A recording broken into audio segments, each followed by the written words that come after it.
से चले पुरवैया, देख के तोहरा अदावा पागल भइल सैया। बालिया के बिंदिया तोहारे, छपरा के साड़ी बा, तोहरे बिना ए गोरी सुना दुनिया सारी बा। दरभंगा के पान खियाइब, आरा घुमाइब हो, रात भर गोदी में बैठा के गीत सुनाइब हो। तोहरे बात सुन के राजा दिलवा पिघल जाला। धीरे धीरे ई प्यार वाला रंगवा चढ़ जाला। जब तू हाथ पकड़े धड़कन बढ़ जाला, भीड़ में भी चेहरा तोहार साफ दिख जाला।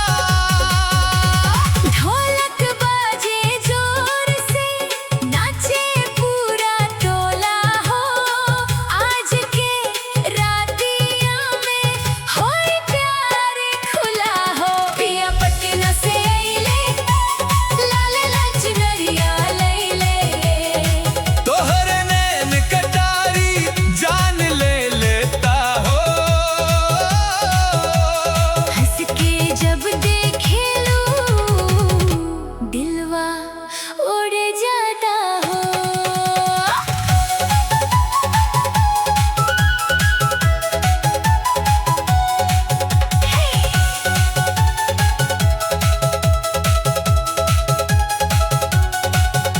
मुजफ्फरपुर के लीची जैसन मीठी तोहार बोली, सुनते ही हो जाला दिलवा रंगोली।